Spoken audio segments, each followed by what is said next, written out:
Assalamualaikum warahmatullahi wabarakatuh. Ketemu lagi dengan saya Agusti Fuzia dengan NIM 2305884 dari Prodi Pendidikan Sosiologi.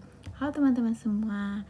Di sini atau pada kesempatan kali ini saya akan membahas tentang sumber daya manusia dalam konteks pendidikan yang khususnya yaitu pendidik dan tenaga kependidikan atau disingkat dengan PTK. Nah, bahwa pendidik ini mencakup tentang guru, dosen, dan berbagai tenaga profesional lainnya yang terlibat dalam proses pendidikan. Kemudian yaitu tenaga kependidikan. Tenaga kependidikan ini merupakan individu yang tidak terlibat langsung dalam proses pendidikan, tetapi mendukung penyelenggaraan pendidikan di sekolah ataupun perguruan tinggi. Nah, hal ini sangat penting dikelola karena pendidik dan tenaga kependidikan menjadi fokus utama. Karena mereka ini memiliki tanggung jawab dan hak yang harus dipenuhi dalam konteks kependidikan.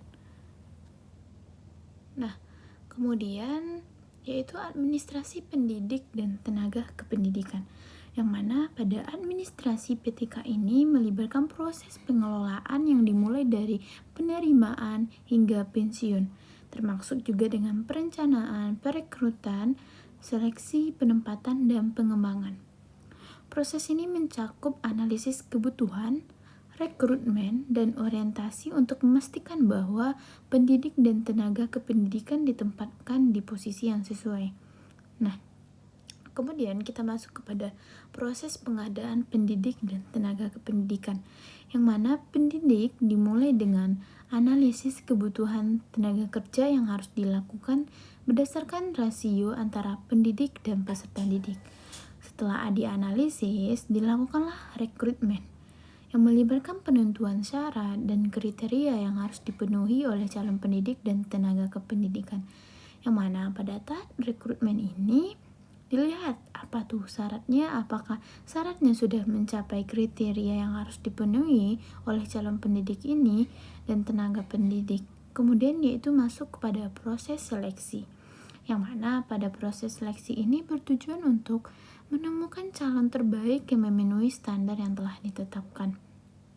Nah, pada tahap ini yaitu ditentukan memilih standar pendidikan yang terbaik untuk mencapai tujuan yang sangat baik juga, yang mana syaratnya harus dipenuhi apakah pendidik tersebut sudah memenuhi syarat dan sudah memenuhi kriteria yang diminta. Nah, kemudian yaitu orientasi pendidik dan tenaga kependidikan.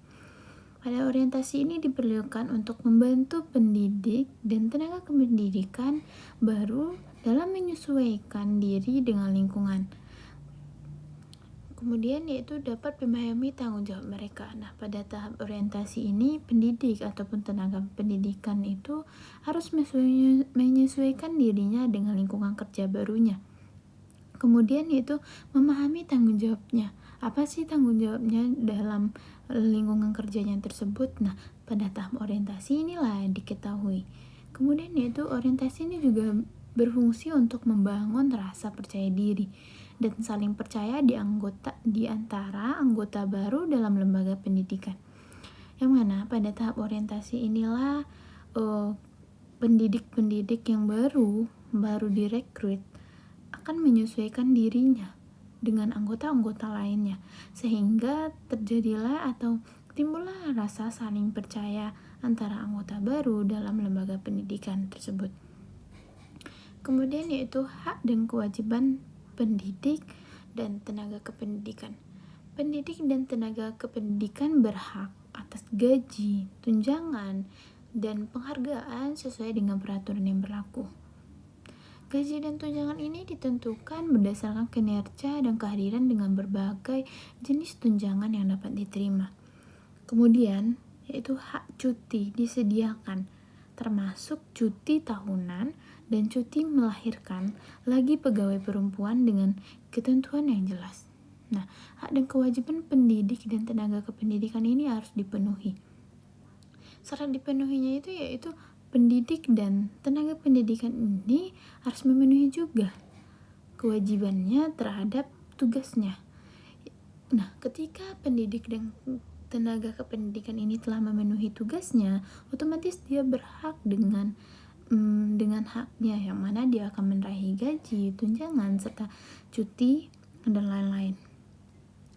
Kemudian yaitu pembinaan dan pengembangan.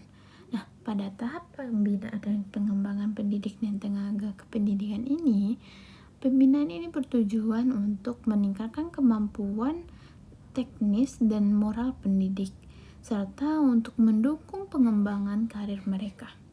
Nah, pengembangan dilakukan melalui pelatihan, seminar, dan workshop yang disediakan oleh pembina oleh lembaga kependidikan.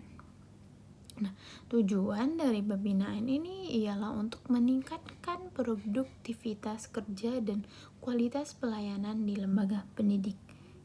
Tenaga kependidikan dan pendidik dibina dalam untuk meningkatkan kemampuan teknis pendidik dan tenaga kependidikan tersebut dalam moral pendidik, yang mana hal ini akan bertujuan untuk meningkatkan produktivitas kerja dan kualitas pelayanan di lembaga pendidik. Kemudian yaitu evaluasi pendidik dan tenaga kependidikan, yang mana evaluasi ini sangat diperlukan untuk menilai pelaksanaan tugas dan kinerja pendidik serta tenaga kependidikan sepanjang masa kerja mereka. Nah, proses evaluasi ini mencakup penilaian terhadap berbagai aspek seperti kesetiaan, prestasi kerja, dan disiplin dalam menjalankan tugas mereka. Kemudian yaitu evaluasi harus dilakukan secara objektivitas untuk memastikan hasilnya dapat digunakan untuk perbaikan di masa depan. Yang mana tujuan dari evaluasi pendidik ini yaitu untuk melakukan perbaikan untuk masa-masa yang akan datang. Kita menilai kinerja tenaga pendidik dan pendidik yang pada hari ini dan digunakan untuk panduan ataupun untuk perbaikan ke masa depannya. Nah, tahap evaluasi ini sangat penting supaya kinerja pendidik semakin ke depan semakin lebih baik dari zaman-zaman sebelumnya. Inilah tugas atau tujuan dari evaluasi.